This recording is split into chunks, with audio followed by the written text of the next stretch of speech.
Hello friends, आप सब कैसे हो? आई होप मुझे पता सब अच्छे होंगे।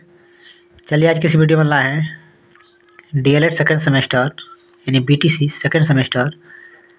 आप सबको हमारे एवीटी स्टडी सेंटर में स्वागत है। चलिए आज किसी वीडियो में देंगे महत्वपूर्ण सूत्र जो बीटीसी सेकेंड सेमेस्टर के पूरे सिलेबस के हम लोग महत्वपूर्ण फार्मूले को देखेंगे। पहले चैप्टर से प्रश्न पूछता है दो संख्याओं के लॉसो और मौसों के में संबंध बताना है। प्रश्न ऐसे पूछता है मौसों गुणे लॉसो बराबर पहली संख्या गुणे दूसरी संख्या। यदि प्रश्न में पहली संख्या दे दे और लॉसो और मौसो दे दे तो इसको हम लोग दूसरी संख्या प्राप्त कर सकते हैं।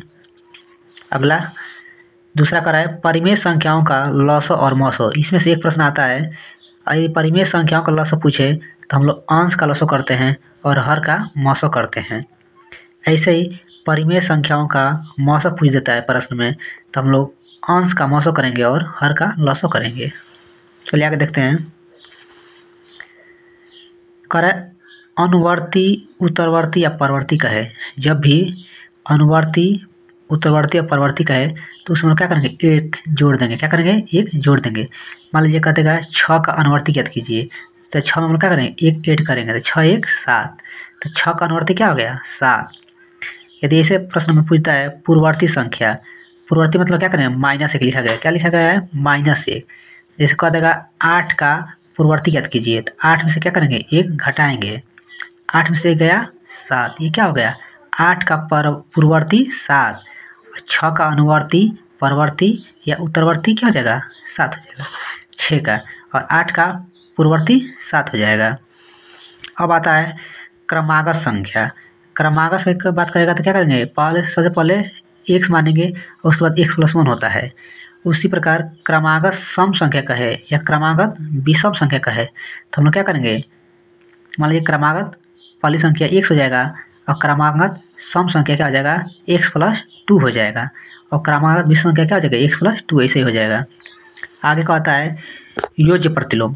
क्या पूछता है योज्य प्रतिलोम। देखिए ये जो प्रतिलोम हम लोग चिन्ह में बस परिवर्तन करते हैं। कह देगा 6/7 का योज्य प्रतिलोम बताइए तो हम लोग का उत्तर क्या हो जाएगा -6/7, और -6/7 का पूछेगा योज्य प्रतिलोम क्या हो जाएगा 6/7। ऐसे ही गुणात्मक प्रतिलोम को मतलब होता है उल्टा। कह देगा 6/5 का गुणात्मक प्रतिलोम बताइए, इसका उल्टा क्या हो जाएगा 5/6, यानी कि उल्टा होता है। क्या होता है उल्टा हो जाता है इसका।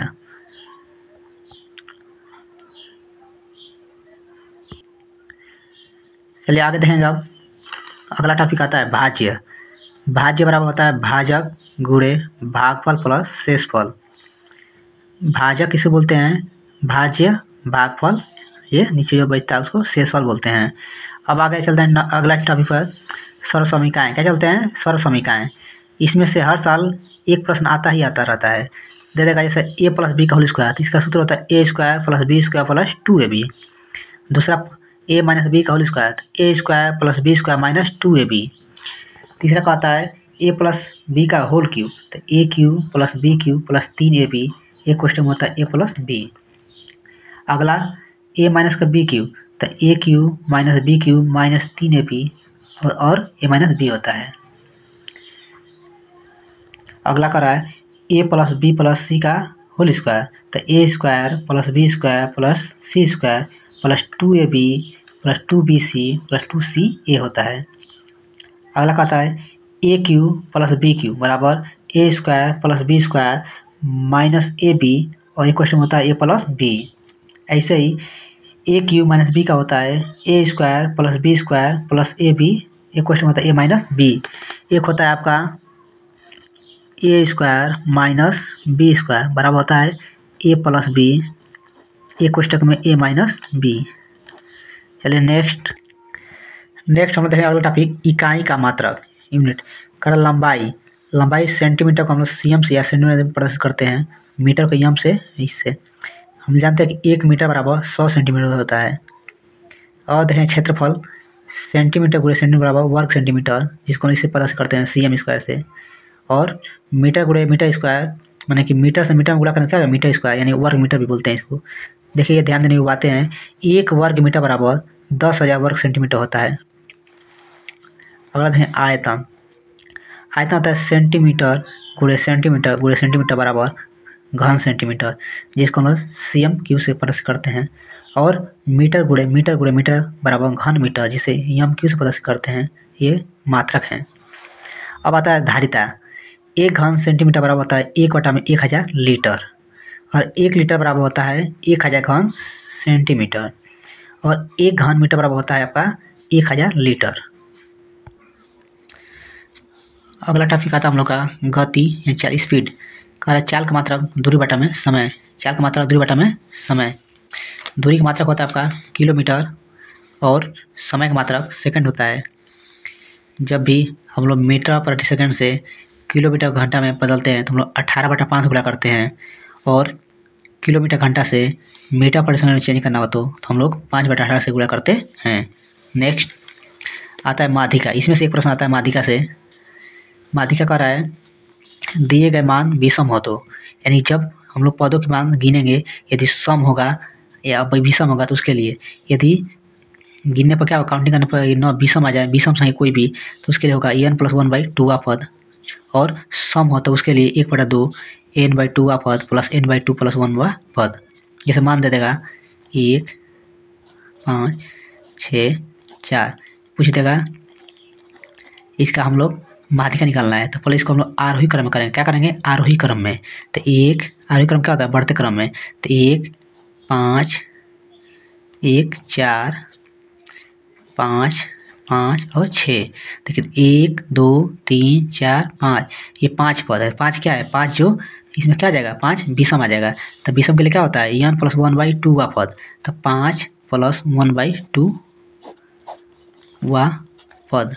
तो 5 1 6, 6 में से 2 भाग किया 3, तो 3वां पद। अब इसमें गिनेंगे तो 1, 2, 3, तीनों क्या हो जाएगा 5, इसका क्या हो जाएगा 5।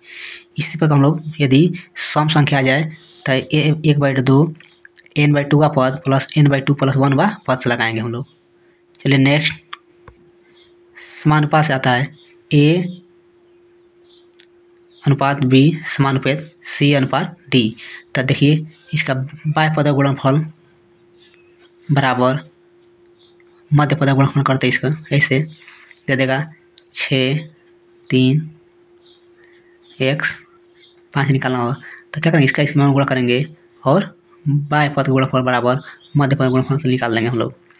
अगला आता है टैली चिन्ह। देखिए अगर टैली सही चिन्ह आता है संख्या तो 1, 2, 3 से करते हैं, या 1, 2, 4, 1, 2, 3, 4, ये 5 आता है 1, 2, 3, 4 5, ऐसे प्रदर्शित करते हैं हम लोग। चलिए आगे देखते हैं त्रिभुज।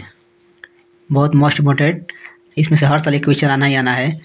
दे देगा त्रिभुज का क्षेत्रफल बराबर 1/2 आधार गुणे ऊंचाई, और समबाहु त्रिभुज का क्षेत्रफल बराबर होता है √3/4 इंटू भुजा स्क्वायर।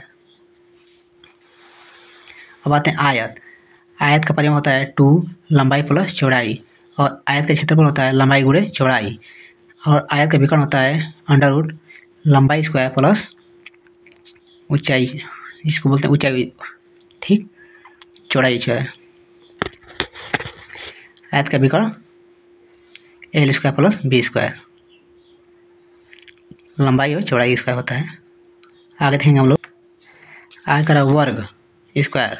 वर्ग का परिमाप होता है 4a, वर्ग का क्षेत्रफल होता है a², वर्ग का विकर्ण होता है a√2, यानी भुजा गुणे √2। ऐसे घनाप आते हैं घनाप का आता होता है लंबाई गुणे चौड़ाई गुणे ऊंचाई। और यदि आयत के कमरे का चारों दीवारों का क्षेत्रफल पूछे तो क्या होता है, कमरे के दीवारों का क्षेत्रफल पूछेगा तो 2 लंबाई प्लस चौड़ाई गुणे ऊंचाई।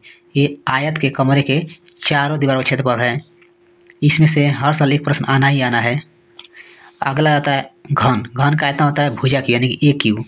घन का संपूर्ण पृष्ठ होता है 6a²। क्या होता है, 6a²।